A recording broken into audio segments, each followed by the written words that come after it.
این آخوند ماندگاری که تو پیک شادی بیشتر به آخوند تانگه معروف شده، تو رقابت تو بخش مشنگستان هر وقت که وارد میشه از مدعیای جدی رتبه اوله. این آخوند ظاهراً وظیفش ارشاد دیگه اون قشنگترین لایه‌های بسیجیاست، یعنی تیپایی مثل حسین دوربینی و دهنگشاد و اینا.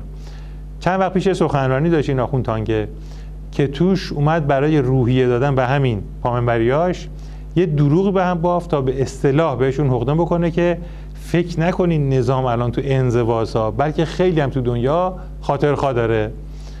شاید شما خاطرتون باشه که تو خبر 3 هفته پیش بخش از این سخنرانی رو پخش کرد.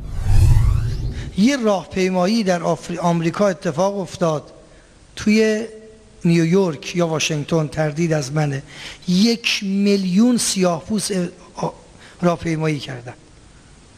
1 میلیون سیاه‌پوست. میدونیدم شعارش چی بود؟ اصلا نگذاشتن تو دنیا پخش بشه. شعارشون این بود: ما حکومت میخواهیم از نوع حکومت ایران. باورش سخته که کسی چنین سرمایه‌ای از وقاحت داشته باشه که بیاد پشت تریبون جلوی جمعیت و جلوی دوربین یه همچه حرفایی بزنه. حالا اینکه ببینیم این حرف چقدر برای این آخوند گرون تموم شده، صالح همراه ماست تا یک تصویری از این داستان به ما بده. صالح، تو فضای مجازی این حرف چه بازتابی داشت؟ بازتابی که داشت در یک جمله این بود که ملت حسابی از خجالتش در اومدن. یعنی بعد از اینکه این حرفای آخوند تانگه توی فیسبوک و تلگرام پیک شادی هم گذاشته شد، یک دفعه این کلیپ به قولی وایرال شد، چون این حرف با شعور انسان قرن 21 در تناقض محضه. هموطنان هم با طوفانی از کامنت بهش پاسخ دادن، کامنت هایی که میشه همونجا تو فیسبوک پیک شادی هم هر کس خواست بره مطالعه بکنه. خیلی اصلا اینو یک جوک تلقی کردن. توی تلگرام هم این کلیپ خیلی سریع پا در آورد به انواع کانال ها و گروه ها. خیلی دوباره اونو دانلود کردن، توی هر کانال دوباره گذاشتنش و خلاصه اینقدر دست به دست شد تا خود همین آخوند ماندگاری مجبور شد در توجیه این حرفی که زده یک پاسخی بده. حالا الان تو مطمئنی که این پاسخش در پاسخ به همون کلیپی بود که تو پیک شادی پخش شد؟ همونطوری که گفتم خیلی این کلیپ رو از پیک شادی هم برداشته بودن، دوباره منتشر کردن، ولی النهایه یک روزی که از همکارامون متوجه شد که اتفاق عجیبی رخ داده و یک نفر از دفتر آخوند ماندگاری به تلگرام پیک شادی پیام خصوصی داده، پیامی هم با این مضمون: از دفتر استاد ماندگاری هستم، دیدم کلیپی از ایشون در کانال شما هست که حرفهای ایشون رو مسخره کرده. لطفاً به خاطر رعایت اولین حقوق انسانی و رعایت انصاف پاسخ ایشون رو در همین کانال قرار بدید و پست قبلی رو پاک کنید. بعد هم دیدیم که واقعاً جوابیه رسمی از طرف آخوند ماندگاریه، چون در کانال خودش هم اون رو گذاشته و اسمش هم گذاشته بود جوابیه دفتر استاد ماندگاری به کلیپ منتشر شده در شبکه‌های اجتماعی. خب این جوابیه استاد ماندگاری چی بود؟ والا جوابش از خود کلیپ خنده‌دارتر بود، چون در این کلیپی که درست کرده بود اول اومده بود همون قسمت از حرفای خودش رو گذاشته بود که هم بدون که اصلا صورت مسئله چیه.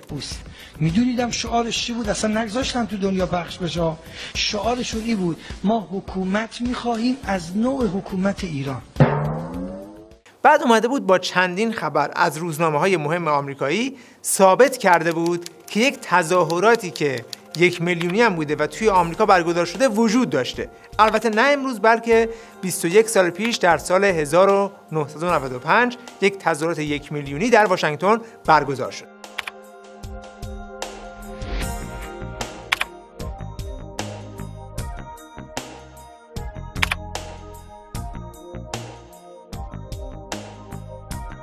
خب حالا این تظاهرات 1 میلیونی چه ربطی داره به جمهوری آخوندی؟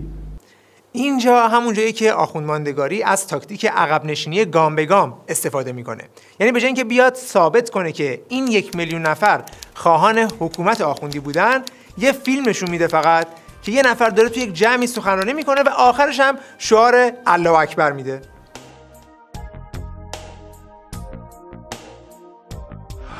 Say your name. We'll do all of this. So help me God. Allahu Akbar. Allahu Akbar. خب سوال کماکان پابرجاست. الله اکبر گفتن اینا چه ربطی داره به ولی فقیه تو ایران؟ اینجاست که آخوند ماندگاری برگ آسش رو بازی میکنه. در واقع خودش اول همین سوال رو توی همین کلیپ مطرح میکنه، ولی در جوابش دوباره عقب نشینی میکنه و میگه آیا رهبران سیاه‌پوستان مسلمان از خمینی الهام گرفتن؟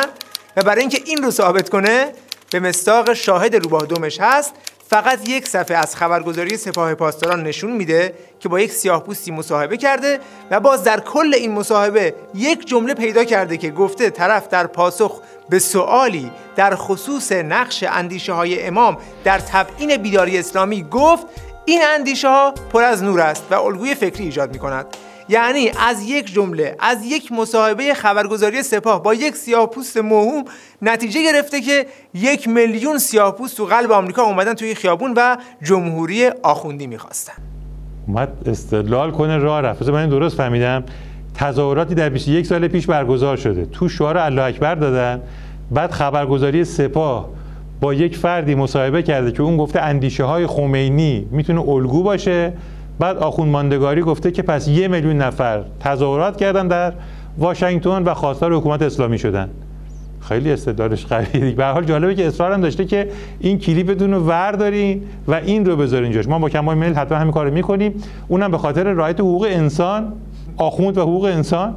اتفاقا وقتی همین کار انجام شد، مسعود توی فیسبوک پیک شادی دوباره همین کلیپ گذاشته شد و باز هم اتفاقا خیلی واکنش‌های مثبت داشت. بله، یک بار دیگه اثبات کرد که تو مشنگا یا لنگه نداره یا کم داره.